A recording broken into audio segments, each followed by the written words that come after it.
ئەم خانمە کارمەندی تەندروستیە لە نەخۆشخانەی شار لە سلێمانی و سەرقاڵی ئەنجامدانی کارەکانیەتی.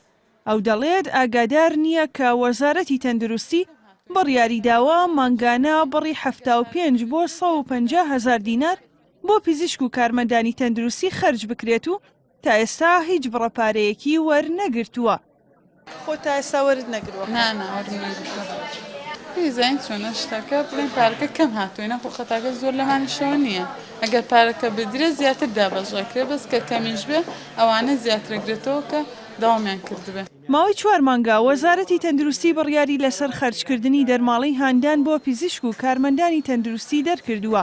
بەشێک لە پزیشک و کارمەندانی تەندروستی ناڕازین لە شێوازی دابەشکردنی ئەو دەرماڵەیە کە بڕەکەی 3 ملیار و 400 میلیۆن دینارە و لە ماوەی 3 مانگدا هاتووەتە بەڕێوەبەرایەتی تەندروستی سلێمانی. سەرۆکی لقی سلێمانی سەندیکای کارمەندانی تەندروستیش دەڵێت ئەو پارەیە کەمە و نیوەی پزیشک و کارمەندانی تەندروستی لێی سوودمەند نەبوون.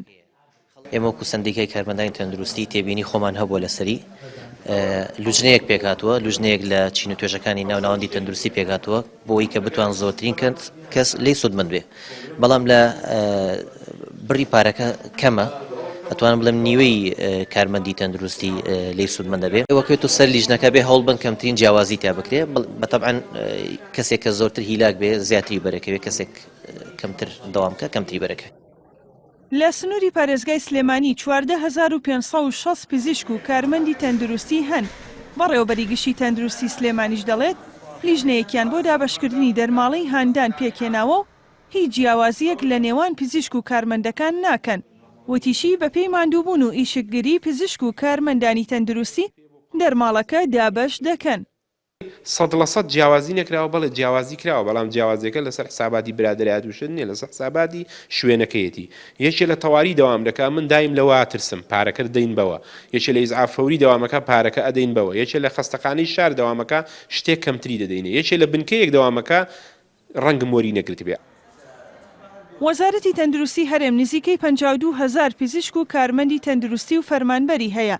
لە ماوەی ڕابردوودا وەزیری تەندروستی ڕایگەیاند جگە لە موچەی مانگانە دەرماڵەیەک بەناوی دەرماڵەی ئیشککردن و هەستیاری دەدرێتە پزیشک و کارمەندانی تەندروستی.